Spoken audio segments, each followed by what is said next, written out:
This match can't happen anymore. And that single fact should make you furious. Rhea Ripley, Io Sky, Asuka, Kairi Sane, Liv Morgan, Raquel Rodriguez, Roxanne Perez, Nia Jax. 8 of the most dangerous, most decorated women in WWE history, on opposite sides of one explosive war that built some of the best women's wrestling television in years, and right now, half of that dream matchup literally cannot be assembled, because WWE made a decision that ripped one of these legends right out of the story. Comment right now and tell me if you're as angry about this as I am, because the history behind this rivalry is so good, so layered, and so unnecessarily cut short that you need to hear the whole thing before you understand exactly what we lost. Let's go back to where this entire war started, because the alliances inside this 8-woman web took months to build, and every single piece of it mattered. Sky and Ripley have been at odds with Asuka and Kairi Sane for months, largely because the Kabuki warriors turned on Io in retaliation for her friendship with Rhea. Io was initially reluctant to oppose the Kabuki warriors because she believed they were family, but she changed her mind after getting misted by Asuka, leading to a tag match at Crown Jewel. IRWrestlingNews.com, https://www.wrestlingnewscom/news/wwe-WWE-WrestleMania-42-status- revealed. That's the foundation right there. Io Sky, a former member of Damage Control, forced to turn her back on the family that raised her in this business because Asuka couldn't accept her friendship with Rhea Ripley. Asuka turned on Sky, then proceeded to force an emotional Sane to do the same. The Sportster, https://www.thesportster.com/wwe-who-latest-mysterious-masked-man-Seth-Rollins. Watch that detail closely. Kairi Sane didn't even want to be part of that betrayal. She was forced into it by Asuka. That's not a throwaway detail. That's a crack in the Kabuki warriors that fans were waiting to see split wide open. The Evansville crowd was loving Ripley and Asuka's main event performance until Kairi Sane tried to skew the odds by distracting Ripley, only for Asuka to accidentally bump into Sane and allow Ripley to roll up Asuka for the sudden victory. After the match, Asuka snapped and spat blue mist into Ripley's face. The Sportster, https://www.thesportster.com/wwe-who-latest-mysterious-masked-man-Seth-Rollins. That mist spray wasn't just a heel tactic. That was Asuka's frustration boiling over, turning on her own ally, manipulating Kairi Sane into compliance, all because she couldn't accept losing. And then the story exploded. Ripley and Sky challenged Asuka and Kairi Sane inside the Barclays Center in Brooklyn, and the opening title match ended when Ripley delivered Riptide to Asuka. Sky followed up with Over the Moonsault and took out Sane with a suicide dive. Ripley covered Asuka for the pinfall. WrestleTalk, https://wrestletalk.com/features/wwe-stars-the-join-the-vision-at-WrestleMania-42. Io and Rhea's team became women's tag team champions for the first time together, capping off months of build-up against the very faction that turned on Io in the first place. IRWrestlingNews.com, https://www.wrestlingnewscom/news/wwe-wrestlemania-42-status- revealed. Think about the emotional payoff of that moment. Io Sky, betrayed by the people she once called family, climbing all the way back to defeat them and take the championship gold directly out of their hands. That is great television. That is exactly the kind of story that turns casual viewers into lifelong fans of these performers. But the story didn't stop there, because the Judgment Day was circling the entire time. It wasn't long before multiple tandems stepped up and declared their intention to go after the WWE Women's Tag Team titles. General Manager Adam Pearce booked a 3-way tag team match to determine the number 1 contenders, and Morgan and Perez beat the Kabuki Warriors and the team of Bayley and Lyra Valkyria to earn their opportunity.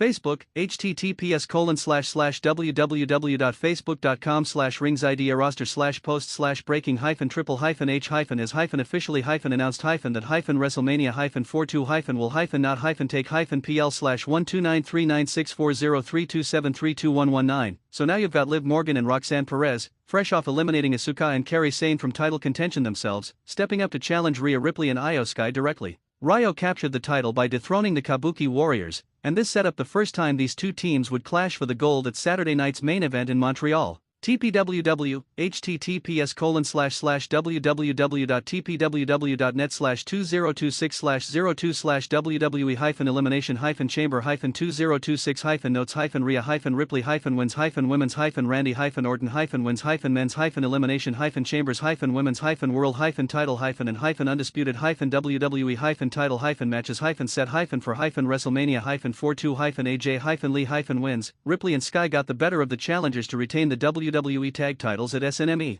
Facebook, https://www.facebook.com/ring-ID-roster/posted/breaking-triple-h-is-will-not-take-pl/12939640327322119, and this is where the 8-woman web becomes a full-blown universe. Because while all of this was happening, Raquel Rodriguez was carving her own personal vendetta against Rhea Ripley directly. Rhea Ripley teamed up with Raquel Rodriguez to face Io Sky and Kairi Sane in a tag match, but the Judgment Day members dominated, with Rodriguez hitting Kairi Sane with the Tejana Bomb for the pinfall. The heels continued attacking the Damage Control members after the match, which led to Rhea Ripley coming out to try to help her War Games teammate, Io Sky, only for Raquel to shove her into the announcer's desk, specifically targeting her recently injured eye. Yahoo Sports, https://sports.yahoo.com/article/identity-braun-royal-rumble-0729046885.html, a targeted, vicious attack on an injury. Sound familiar? This is the exact pattern Raquel Rodriguez would later repeat against Stephanie Vacher's ankle. This isn't sloppy booking, this is a consistent character trait being built methodically. Raquel Rodriguez finds the wound, and she presses on it without mercy. And the chess pieces kept multiplying. With the women's tag team division more competitive than ever, Rhea Ripley and Io Sky formed a temporary alliance with Charlotte Flair and Alexa Bliss in an 8-women tag team match against WWE Women's Tag Team Champions the Kabuki Warriors, Nia Jax, and Lash Legend. Netflix Tudum, https://www.netflix.com/tudum/article/wwe-wrestlemania-42-6-news-card-matches-results, 8 women. For storylines colliding in one ring. Champions, former champions, future champions, and bitter rivals all thrown together in chaos that somehow still made complete sense given everything that came before it. Champs vs Challengers All-Star Tag Match with a bunch of big names and some great in-ring talents, one fan review read. The finish was particularly good, with the codebreaker being blocked by Rhea after she was caught by it earlier in the match, and the camera work for Io's dropkick was spot on.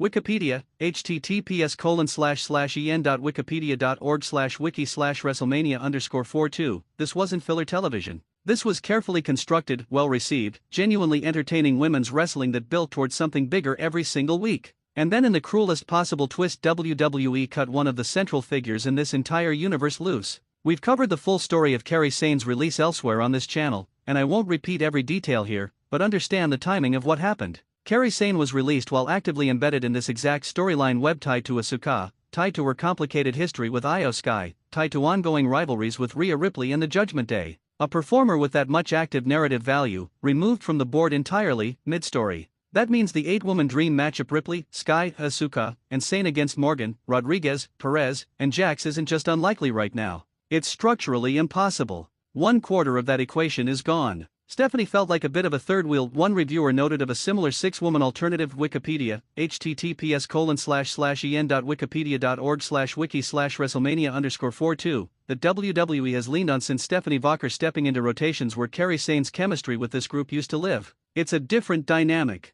It's not the same story. And here's the part that should genuinely frustrate you as a fan who watched this entire saga build organically over months. As of June 18, 2026, the Kabuki Warriors' first reign as women's tag team champions remains the longest reign in the title's history at 171 to 172 days. Sportskeeda, https://www.sportskeeda.com/returning-6-time-hyphen-mystery-mystery-mystery-exploring-it-as-possible. That's not a small footnote. That's a record. Asuka and Kairi Sane held the championship longer than any team in the title's entire history. And the team that set that record has now been permanently split apart by a roster decision that had nothing to do with in-ring performance, nothing to do with fan reception, and according to the reporting we covered, nothing even to do with money. The Judgment Day side of this rivalry, meanwhile, keeps evolving. Liv Morgan and Raquel Rodriguez have the most tag team title reigns of any team in history at 4, while Raquel Rodriguez individually holds the record for most reigns at 6.